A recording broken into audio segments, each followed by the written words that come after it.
Crux fidelis inter omnes, arbor una nobilis,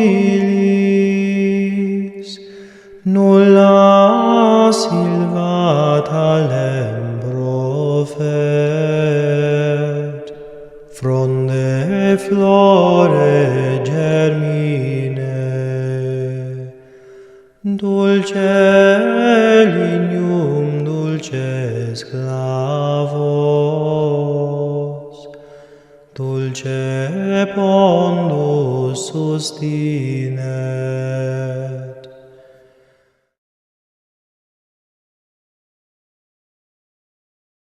Valoroso operário da pena. Imprensa contra a imprensa.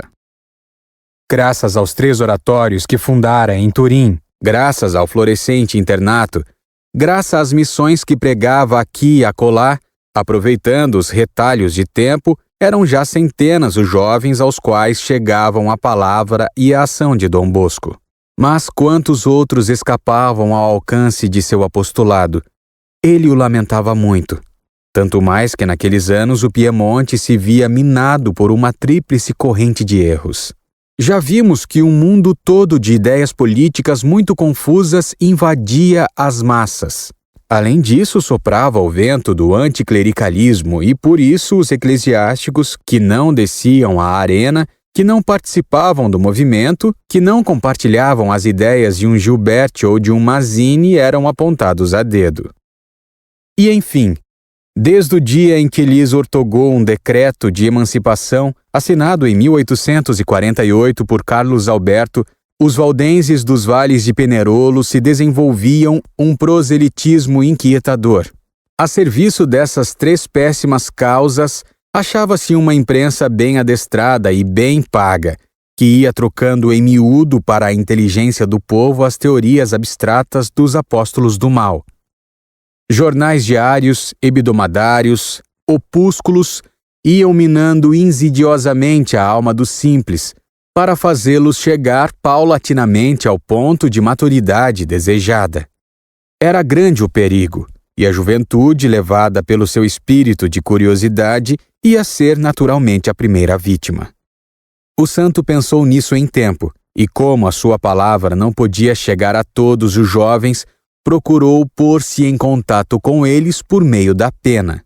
Numa época em que ninguém previa ainda o prodigioso desenvolvimento que ia ter a imprensa, em 1844, portanto há mais de um século atrás, Dom Bosco tentou fundar a Biblioteca Católica. Nisto ele tinha como modelo e inspirador o pai do apostolado católico da imprensa, São Francisco de Sales, o qual, como todos sabem, vendo que não conseguia reunir ao redor de sua cátedra as ovelhas dispersas, introduzia à noite, debaixo de suas portas, as folhas mensageiras da boa doutrina. Primeira obra: a biografia de Luís Comolo. São João Bosco iniciou com uma biografia.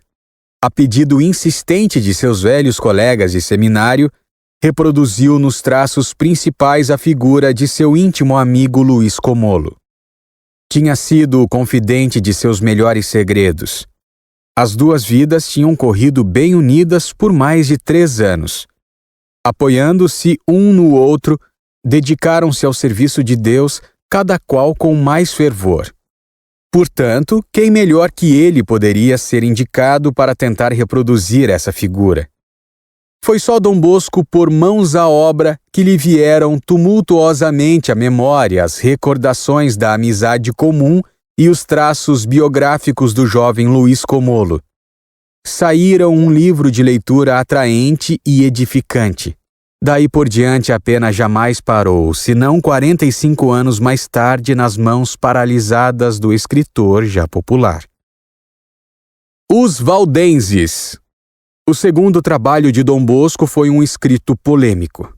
Nesse tempo, 1850, os valdenses estavam multiplicando sua propaganda em Turim.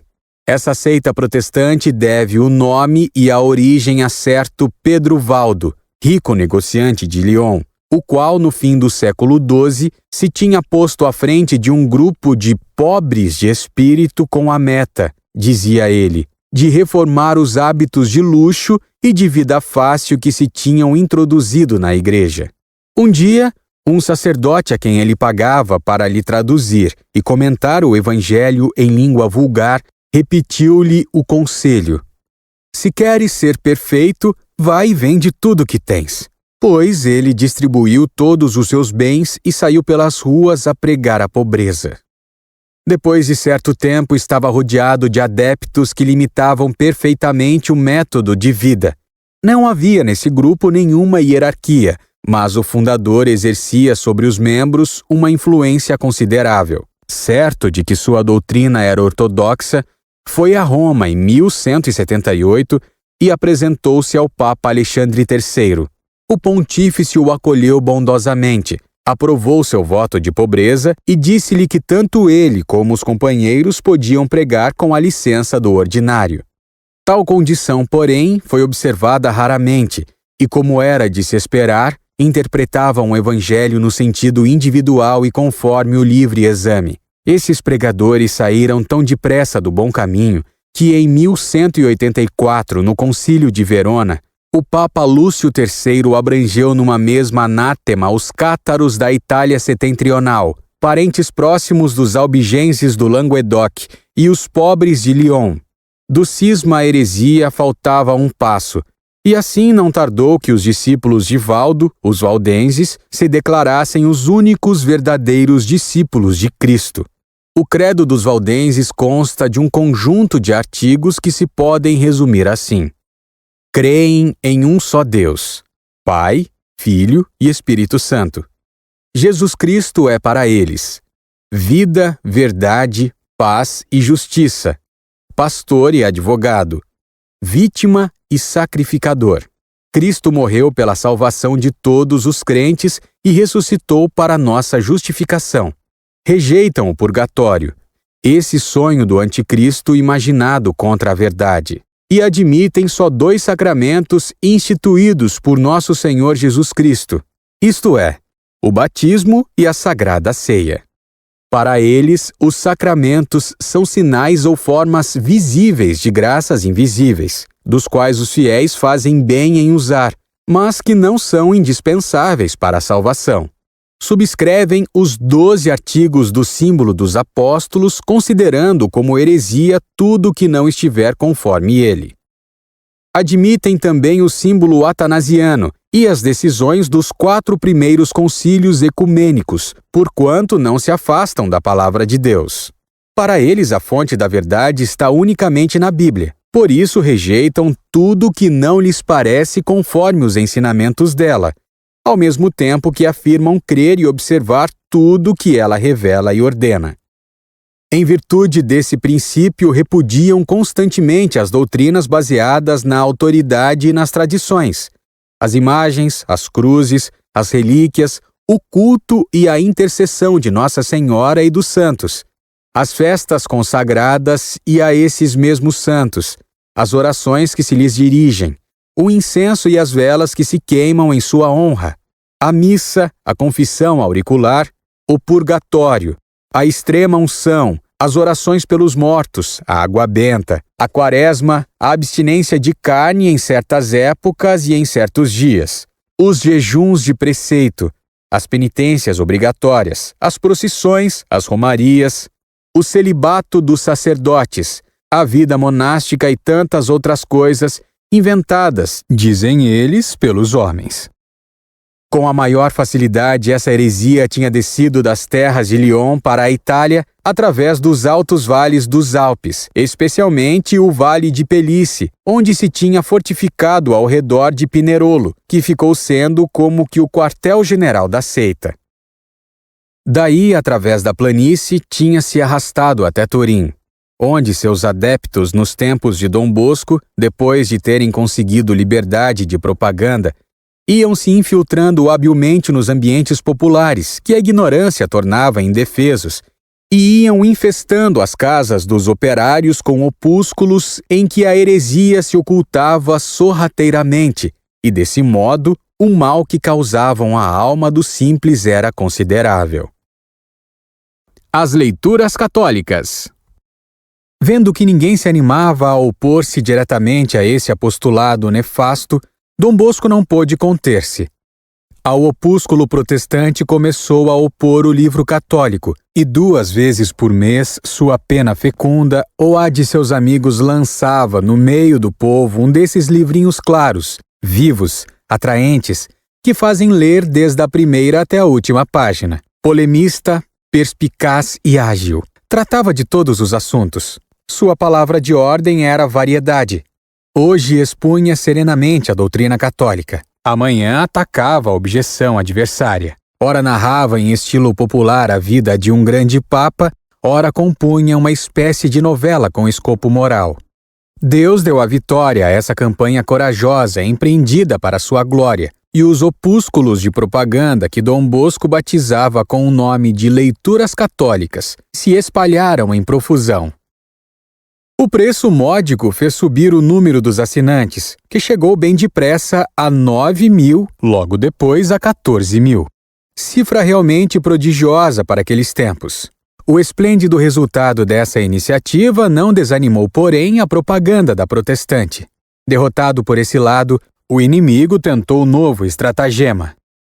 No fim do ano de 1853, publicou um almanaque aparentemente inofensivo, intitulado O Amigo do Lar. Não custava nada. Era oferecido a todos indistintamente, colocado por debaixo das portas, atirado ao interior das casas, distribuído à saída das oficinas. E o povo, ingênuo e sem instrução, devorava-o com toda a confiança. Tanto mais que se encontrava a invocação do nome de Deus. Narravam-se certos fatos de conversões e outros episódios edificantes com o objetivo de disfarçar a mercadoria enganosa. Dom Bosco retomou então sua valiosa pena, e desde agosto do ano seguinte, vemo-lo nos intervalos que lhe sobram da assistência aos meninos durante as férias a corrigir provas tipográficas do almanaque por ele organizado. Publicista como era no fundo da alma, arranjou um título muito sugestivo. E um galantomo, o homem de bem.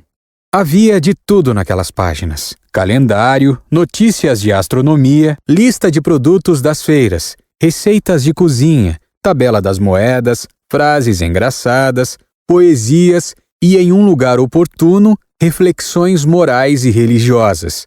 Episódios atraentes e edificantes. Dele se tiraram corajosamente milhares de exemplares. E para preceder ao adversário foi publicado em outubro. Assim nasceu o primeiro almanaque católico da Europa, o qual estava destinado a ter uma longa vida, porquanto se publica ainda hoje, continuando a realizar, embora uma face de outros inimigos, a sua obra benéfica. Livros escolares, de teatro ou outras obras. Alma de educador, Dom Bosco devia sentir naturalmente sua pena atraída para os textos escolares. Começou com aritmética. Em 1845, o governo subalpino tinha decretado a aplicação do sistema métrico decimal em todos os estados sardos. Deixavam-se 5 anos de prazo para que o comércio pudesse mudar progressivamente pelas novas às velhas unidades piemontesas. Pinta, Boccali, Brenta, a Emina, a onça, o pé, a geira, etc. Dom Bosco viu neste decreto legislativo uma ocasião para demonstrar que o clero sabia pôr-se à frente de todo o progresso honesto. Desde 1846 publicou o seu sistema métrico decimal, obra de divulgação admiravelmente clara e concisa. Mas seu esforço didático não parou aí. Mais tarde põe nas mãos dos professores do curso primário uma ótima história sagrada, que é usada como texto ainda hoje, e uma história da Itália, a qual, como veremos num capítulo mais adiante, foi-lhe motivo de dissabores. Finalmente compôs uma história eclesiástica que os educadores católicos acolheram favoravelmente, tanto mais que se lamentava a falta de um livro assim. Para quem arde em desejos de atrair a juventude, a escola é terreno fértil de apostolado, mas o teatro não o é o menos, e Dom Bosco ia ter disso a experiência, Ele que o introduziu em suas casas desde 1894. Temos 3 obras dramáticas saídas de sua pena. Cenas dialogadas, cenas alegres de mercado, destinados a continuar na ribalta o ensino do sistema métrico decimal. Uma farsa, O Pequeno Limpa, e um drama em 2 atos, A Casa da Felicidade. Nem é preciso acrescentar que, dentre os muitos gêneros de livros em que Dom Bosco se ocupou, suas preferências eram todas para leituras ascéticas. São inúmeras as suas composições religiosas com as quais nutria a fé nos seus meninos e no povo. Essas produções se introduziram nas leituras católicas. Pequenos tratados de piedade, vidas de santos regionais ou recém-beatificados, histórias das grandes devoções católicas, vidas dos papas, biografias dos seus alunos modelos, Domingos Sávio, Miguel Magone, Francisco Bessuco e tantos outros. Finalmente, um último sonho lhe atormentava a alma e quis realizá-lo antes de morrer. Impressionado com os perigos a que se expunha a fé da juventude com o estudo de autores não consagrados, pôs mãos a uma dupla série de publicações, a dos autores italianos e a dos autores latinos revistos e purificados. Mais tarde juntou-se-lhe uma terceira, uma publicação de escritores cristãos escolhidos, a qual, pela solidez do conteúdo e pela graça da forma, ia ocupar beneficamente um lugar ao lado dos escritores do paganismo. A primeira tipografia salesiana. Dom Bosco tivera que imprimir todas essas publicações populares e escolares em editoras da cidade, porque as circunstâncias e a pobreza dos meios não lhe permitiam agir de outro modo. Mas o sonho que vinha acariciando desde muitos anos era abrir ele próprio uma oficina tipográfica. Em 1861, finalmente conseguiu realizá-lo. Após enormes dificuldades, conseguiu obter a autorização do Ministério e serviu-se dela imediatamente, abrindo no andar térreo de sua casa a desejada oficina. Era bem rudimentar aquela primeira tipografia salesiana. 2 máquinas velhas e movidas por engrenagem. Uma mísera prensa, tudo de segunda mão. Um banco e umas caixas de tipos construídas na véspera pelos próprios marceneiros da casa. Como único motor, os braços dos meninos. Eles acharam a instalação um pouco primitiva, mas Dom Bosco lhes garantiu: não se incomodem. Isto é apenas o princípio. Logo haveremos de ter 2, 3, 10 tipografias. E parecia que o seu olhar já contemplava aquelas oficinas que amanhã, espalhadas um pouco por toda parte nas terras da velha Europa ou da jovem América, em Marsella, em Paris, em Lyon, em Barcelona, em Buenos Aires, em São Paulo, iriam funcionar febrilmente essas centenas de máquinas acionadas não mais por braço humano, mas pela energia elétrica. E essa montanha de livros, de opúsculos, de revistas que saem hoje das editoras salesianas e vão nutrir através do mundo inteiro a alma do cristão. Colaboradores de Dom Bosco. Para alimentar a produção de livros, Dom Bosco, no princípio, recorria à pena de seus amigos, os quais lhe aliviavam o trabalho e traziam à defesa da verdade atitudes novas e originais. Mais tarde recorreu aos seus filhos espirituais. Infundiu na alma de seus discípulos o zelo que tinha pela imprensa. E um dos 4 objetivos que indicou a atividade dos salesianos foi precisamente o apostolado da boa imprensa. O povo, assim pensava, colhe no jornal, no livro, no opúsculo, no romance, as suas aspirações religiosas, sua concepção social, a regra de seus costumes, porque a confiança que tem em tudo que está em letra de forma é cega. Um verdadeiro fenômeno de magia. É preciso, então, dar-lhe como alimento, sob todas as formas possíveis, a verdade que liberta.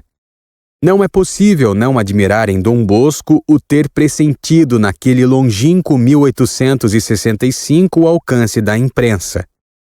Como soube estimular seus filhos espirituais a dedicar-se a esta tarefa? Como foi capaz de suscitar-lhes o talento, de impulsionar-lhes a energia? Depois de ter posto em ação um mundo de máquinas, sonhava com um exército de escritores religiosos que fornecessem material a esses gigantes de ferro. Nisso, como em tudo mais, ele queria estar sempre na vanguarda do progresso. Foi o que confessou ao padre Aquiles Ratti quando este visitou a tipografia do oratório em 1883. Esse ideal que ele desejava alcançar consumia-lhe todos os retalhos de tempo já tão raros. Não há quem não fique pasmo diante de sua obra de publicista, que bastaria sozinha para encher a vida de um homem. Com efeito, como tivemos ocasião de verificar pessoalmente, foram mais de 130 os volumes publicados pela sua pena fecunda entre livros, opúsculos, fascículos, almanaques, produções teatrais. Onde achava tempo para compor esses livros? Ele que tinha a preocupação de centenas de meninos a que devia sustentar, das várias igrejas em construção, do intensíssimo apostolado a que se entregava e das infinitas almas a quem devia ouvir, iluminar, curar. Seus dias pertenciam a todos. Só lhe sobrava as noites, e mesmo essas nem sempre. Então punha-se à escrivaninha, e naquela modesta mesa de trabalho, que ainda hoje se conserva, à luz de uma lamparina de azeite, também ela conservada até hoje, ia enchendo com sua caligrafia grossa aquelas páginas por meio das quais seu coração de apóstolo queria fortificar as almas tentadas pelo mal.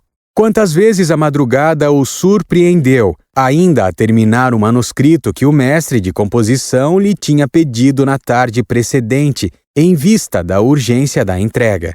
É bem verdade que sua obra de escritor é filha de suas vigílias, pois lhe custou centenas de noites passadas quase totalmente em claro. Atentados dos protestantes e proteção do céu. Pouco faltou para que o apostolado da pena não lhe custasse também a vida. Durante 4 anos, de 1852 a 1856, precisamente no início da publicação das leituras católicas, Dom Bosco foi covardemente assaltado, muitas vezes por assassinos de aluguel que os valdenses punham de emboscada. Seus opúsculos de propaganda agradavam tanto ao povo, reduziam tantas almas a Deus e protegiam tantas outras, que os inimigos decidiram livrar-se do perturbador. Assim é que num domingo à tarde, quando Dom Bosco no primitivo telheiro capela estava explicando o catecismo aos jovens maiores, um malfeitor subornado pelos seus inimigos, subindo ao ombro de um companheiro, escalou o muro que rodeava a casa e pela janela desfechou um tiro de carabina contra o homem de Deus. A pontaria tinha sido boa, porque a bala passou entre o corpo e o braço de Dom Bosco e foi achatar-se contra a parede fronteira. Um grito de espanto partiu do peito de todos os jovens que estavam ouvindo o catecismo, e depois seguiu-se um silêncio trágico. Os meninos não queriam acreditar no que estavam vendo e ficaram imóveis, aterrorizados diante do atentado. Ora, disse Dom Bosco com o melhor de seus sorrisos, vamos continuar a lição. Esse indivíduo era um mau músico ou então foi Nossa Senhora que o fez sair do compasso. O ruim é que esta era a batina melhor que eu tinha e agora ficou estragada. De outra feita, ao cair da tarde, foram chamá-lo para administrar os sacramentos a um doente da vizinhança. Antes de partir, por precaução, Dom Bosco chamou para acompanhá-lo 4 de seus rapazes. Não se incomode, Dom Bosco, disseram-lhe os 2 homens que tinham vindo chamá-lo. Nós mesmos o acompanharemos. Pois não, mas eu quero só proporcionar um pequeno passeio a estes bons moços. Quando chegarmos lá, eles esperarão à porta. Em casa do falso moribundo, Dom Bosco se achou diante de uma corja de tipos malandros que deglutiam copos cheios e fingiam estar comendo castanhas. Espere aqui no andar térreo, disse um dos 2 homens, que eu vou preparar o doente. Aceita umas castanhas, reverendo? Perguntou um dos beberrões. Muito obrigado, não como nada fora das refeições. Então, um copo de vinho. É haste do bom. Não, é inútil insistir. Não como nem bebo. Vamos, faça o favor, só para nos fazer companhia. E sem esperar resposta ia enchendo os copos. Dom Bosco percebeu bem que quando chegou a vez de os servirem, tomaram outra garrafa que estava de lado. A sua saúde, reverendo. A vossa, meus amigos, disse Dom Bosco, levantando o copo e recolocando-o logo de novo sobre a mesa. Como é isso? Não bebe então? Não, já disse. Não costumo tomar nada fora das refeições. Ah, mas essa desfeita é que o Senhor não nos faz, disseram todos em coro. Se não quiser beber por amor, beberá por força. E já os gestos começavam a traduzir as palavras, quando Dom Bosco de um salto alcançou a porta e abriu-a. Do lado de fora estavam os 4 rapazes, e Dom Bosco os convidou a entrar. À vista desses moços fortes e robustos, sentaram-se de novo meio embaraçados. Vede, aqui está um dos meus rapazes que certamente não há de recusar vosso ótimo haste. E, com o tom mais inocente do mundo, fazia menção de pegar o copo de novo. Não, não, disseram aqueles infelizes. Ao Senhor é que convidamos, não a estes rapazes. Era um argumento por demais eloquente. Dom Bosco não insistiu. Pediu somente que mostrassem o moribundo para o qual tinha sido chamado. Foi então conduzido a um quarto do 2º andar, onde jazia escondido no meio de um montão de cobertas um dos malfeitores que tinha ido chamá-lo em Valdoco. Dom Bosco fingiu não ter compreendido a emboscada, mas o tal indivíduo é que não pôde representar o papel até o fim, pois desatou a rir e disse: "Outra vez me confessarei." O santo abandonou aqueles lugares escoltados pelos seus alunos. Voltou ao oratório bendizendo a Deus por ter podido escapar de semelhante perigo. Numa noite de domingo no verão de 1855, deu-se um atentado quase idêntico, mas ainda dessa vez livrou-se, embora não sem ferimento. Vieram chamá-lo para levar os sacramentos a uma senhora que morava na Casa Sardi, situada na mesma rua Cotolengo, quase em frente ao refúgio da Marquesa Barolo. Como a noite estava escura, Dom Bosco, que pouco antes tinha escapado de uma cilada, decidiu levar consigo 2 companheiros. "Não é preciso", disse o desconhecido. "Não é preciso incomodar os seus meninos, eu mesmo o acompanho." Essas palavras aumentaram as suspeitas de Dom Bosco e produziram um efeito justamente contrário ao que o homem desejava. Em vez de 2 rapazes, Dom Bosco levou 4. 2 dos quais, Jacinto Arnald e Tiago Cerruti, eram muito robustos e corajosos. A comitiva chegou a uma casa bastante isolada. 2 dos rapazes ficaram ao pé da escada e 2 outros subiram até o patamar, postando-se diante da porta do quarto enquanto Dom Bosco entra sozinho.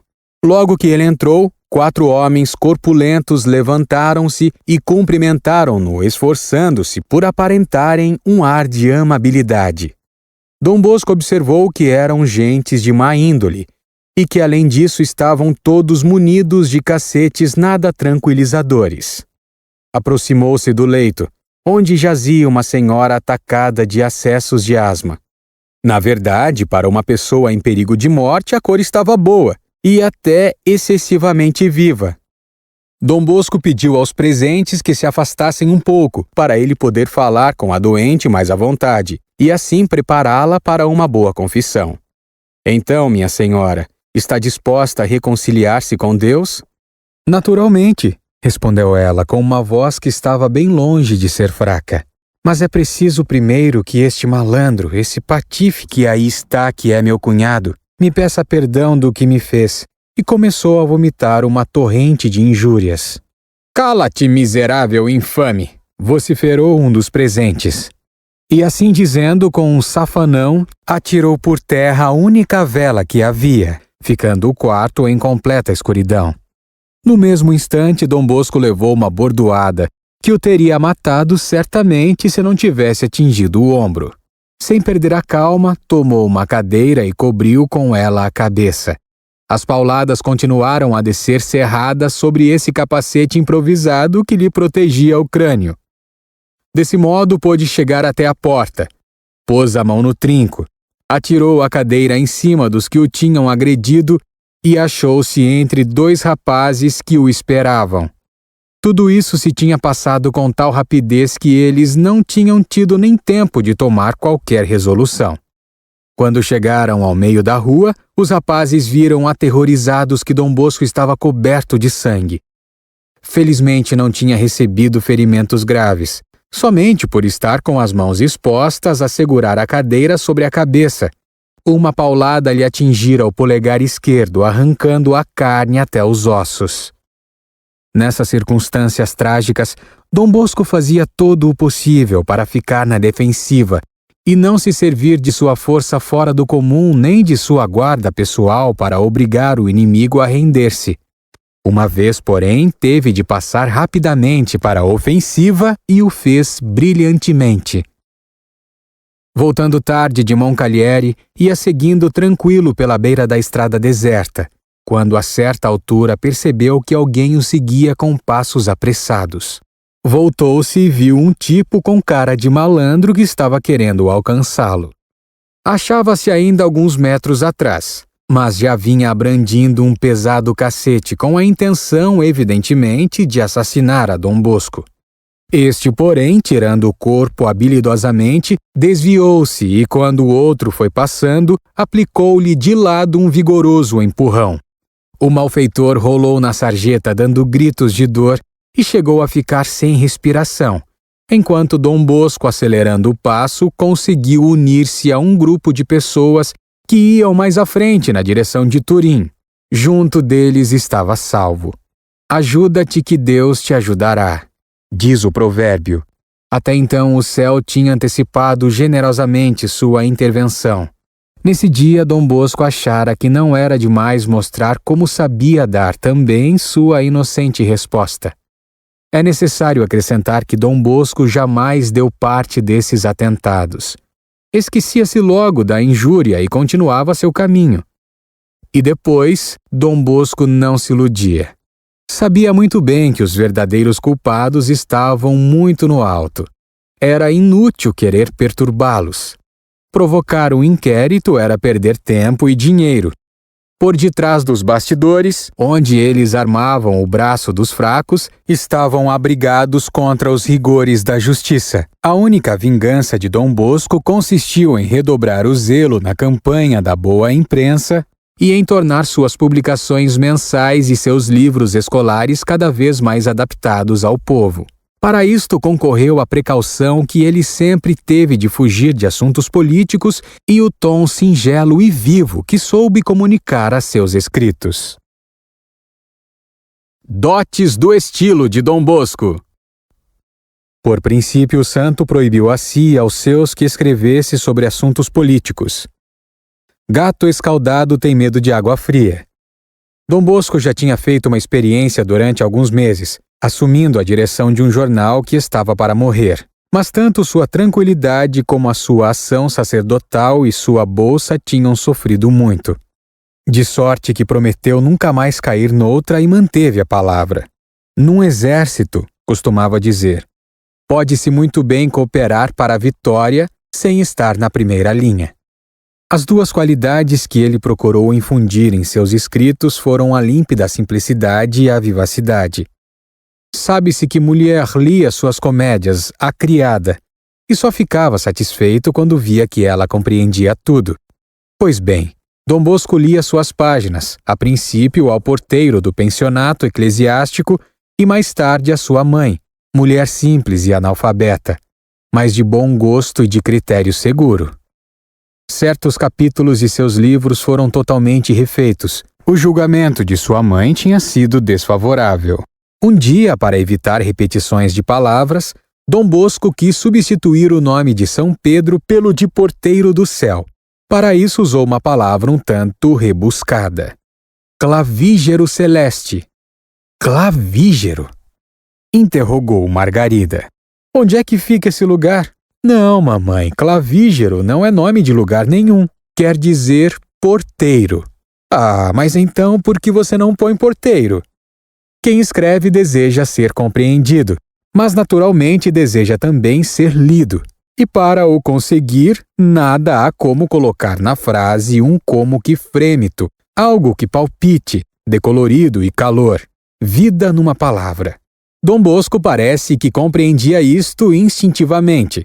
Para demonstrá-lo, basta observar dois de seus processos estilísticos. A velha figura de retórica chamada apóstrofe, com a qual interpela frequentemente o leitor, e o uso abundante do diálogo. Não há nada que prenda tanto a atenção de quem lê como dirigir-lhe repentinamente a palavra. E assim também o diálogo, quando feito com naturalidade, é vida. Vida registrada precisamente à proporção que vai sendo vivida. Dom Bosco escrevia como falava. Pela longa prática de tratar com meninos, adquirira o dom de adivinhar qual a construção que devia dar à frase para atrair. Não já pelos ouvidos, mas pelos olhos a atenção da turba juvenil. Sua pena era sua palavra condensada. O livro era a continuação do púlpito. Aí está o grande segredo do êxito extraordinário que tiveram suas publicações. Um cão misterioso. O Grígio. É necessário admitir que essas obras transtornavam os planos do inferno, porquanto bem frequentemente a violência do obstáculo que surgia de improviso demonstrava que as forças dos abismos estavam protestando. Mas Deus reconheceu os méritos desse bom pastor, o qual, como o do Evangelho, velava assiduamente pelo rebanho e apenas aparecia o lobo, dava imediatamente o alarme. Em momentos críticos mandou-lhe um defensor inesperado que se revestia das aparências de um cão. É uma característica da vida dos santos. Eles dispõem de um poder surpreendente sobre o mundo animal, e este se inclina dócil aos seus desejos e aos seus mandos. Basta lembrar o episódio do lobo de Gúbio na vida de São Francisco de Assis. Assim, na vida de Dom Bosco, vê-se emergir da sombra, ao lado do servo de Deus, a cabeça amável de um cão, a que batizaram com o nome de Grígio. Em piemontês, cinzento, por causa da cor do pelo. Animal de raça toda original, cão desconhecido, sem beleza mas não sem força, cão que recusava abrigo e comida, que dormia quem sabe onde, cão cuja coleira não revelava nenhum dono, firme nas patas e de presas agressivas contra os bandidos que se postavam de emboscada na sombra com o punhal no bolso, mas amável como uma criança com os meninos do oratório e de olhar bondoso e meigo quando olhava Dom Bosco. Como é que este o conhecera? O trecho que ia das últimas casas habitadas até a de Dom Bosco era um trecho perigoso. Já sabemos que o oratório se encontrava em pleno campo, no meio de terrenos baldios, onde aqui e ali surgia uma casa ou um albergue de péssima categoria. Terreno acidentado, atravessado pelo rio Dora, e em que se encontravam a cada passo moitas espessas, plantações de amoreiras e de acácias. Precisamente por ser um terreno cheio de altos e baixos e com essa vegetação irregular, oferecia aos malfeitores o mais cômodo esconderijo para esperarem de emboscada suas vítimas. Mamãe Margarida mais de uma vez tinha ficado sobressaltada ao ver que o filho tardava a voltar a casa. O que poderia defendê-lo tarde da noite naquele trecho tão perigoso? A divina providência veio em seu auxílio. Numa noite de outono, apenas Dom Bosco passara além do manicômio que estava na extremidade da cidade. Apareceu-lhe um cão de fila, que foi caminhando sempre a seu lado. O primeiro movimento de Dom Bosco foi dar um passo para trás assustado. Mas depois que percebeu que o animal era muito dado e aceitava as carícias que lhe fazia, continuou tranquilamente o caminho. Ao chegar ao oratório, o animal fez meia volta e partiu com passo tranquilo. O fato se repetia todas as vezes que Dom Bosco tinha que voltar tarde para casa sem companhia. O fiel animal esperava-o numa curva da estrada ou numa encruzilhada solitária e lhe fazia a mais amável das companhias. Essa companhia não deixou de ter sua utilidade mais de uma vez. Em uma noite de inverno, Dom Bosco ia voltando para casa muito tarde. Ao passar pela Avenida Regina Margherita, um homem escondido de trás de uma árvore descarregou-lhe a queima-roupa 2 tiros de pistola. Felizmente, detonou somente a cápsula.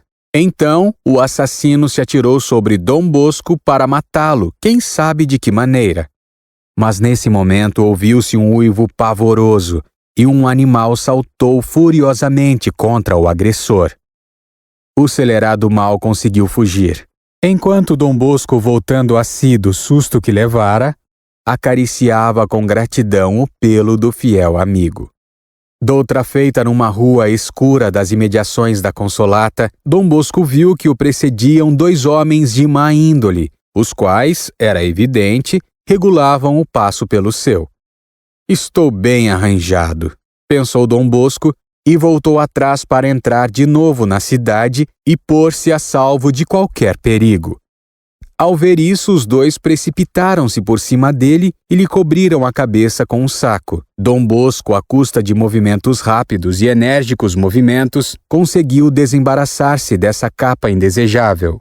Mas então o mais robusto dos 2 amordaçou-o tão rigorosamente que foi impossível gritar por socorro. Estava para cair completamente nas mãos dos malfeitores quando se ouviu pertinho um terrível latido.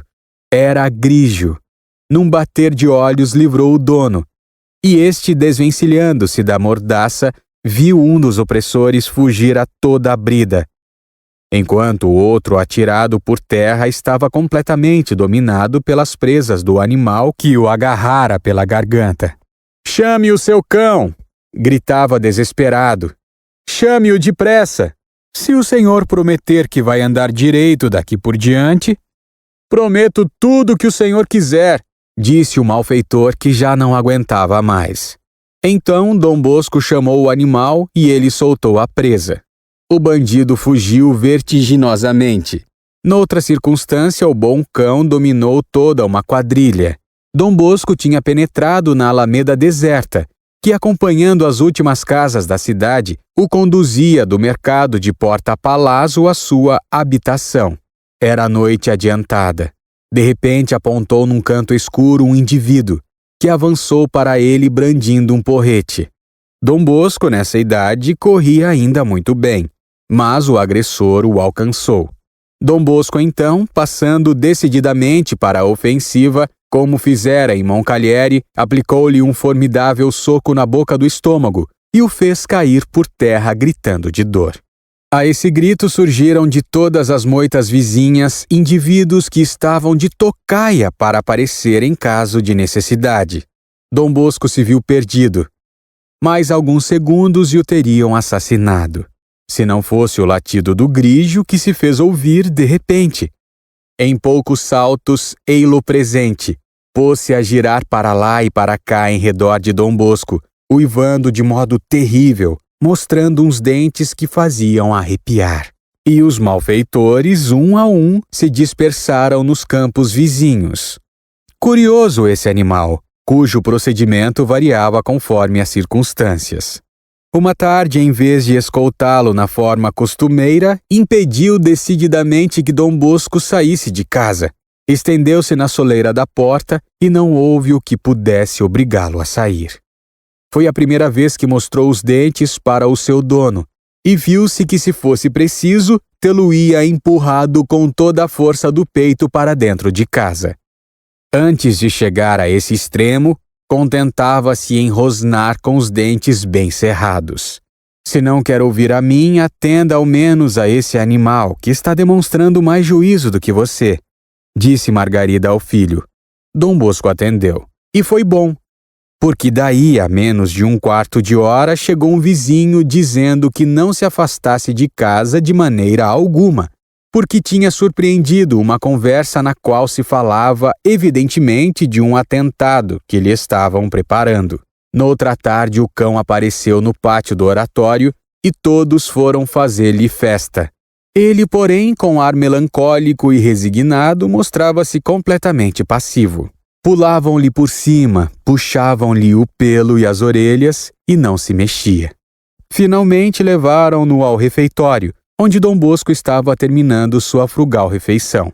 "Ah, Grígio, meu velho Grígio, que é que viestes fazer?" O cão aproximou-se a esse chamado, pôs o longo focinho em cima da mesa, olhou com ar de satisfação para Dom Bosco e não se mexeu. Que estás fazendo, meu velho? Queres uma fatia de polenta? Ou então este pedaço de queijo? Mas o cão parecia não entender. Então, se não queres nada, vai para a tua casa, vai dormir. Grigio lançou um último olhar a Dom Bosco, voltou as costas e foi-se. Depois refletiram e compreenderam o porquê da visita. Dom Bosco deveria voltar tarde do palácio de seus bons amigos Fassati, mas o marquês o tinha reconduzido à casa muito mais cedo de carruagem. O Grigio se tinha postado de vigia e, vendo que ele não passava, quis certificar-se se já tinha entrado em casa. Enfim, quando desapareceram as perseguições violentas, o Grigio não se apresentou mais. Conta-se que anos mais tarde, numa noite em que Dom Bosco, não tendo encontrado o carro, ia a pé de Ventimiglia para a Bordilheira, acompanhado por um de seus sacerdotes. O animal apontou de novo, latindo no meio da escuridão, e o reconduziu aonde o esperavam. Daí por diante nunca mais se viu o simpático mastim, que a providência enviara para velar sobre a existência do servo de Deus e protegê-lo dos vagabundos subornados pelos infames aos quais os seus escritos tinham desagradado.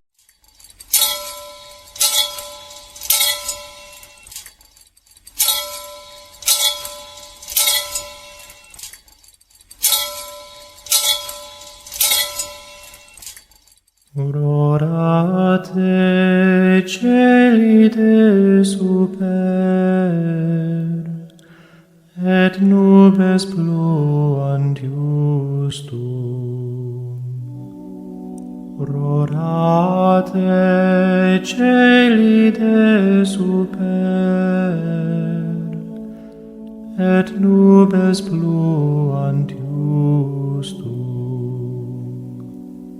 Ne iras caris Domine, ne ultra me mineris iniquitatis, ecce civitas sancti facta est deserta, Sion deserta facta est. Jerusalem desolata est, domus sanctificationis Tuae et gloriae Tuae, ubi laudaverunt te Patres nostri. Rodate celi de super, et nubes pluant justum.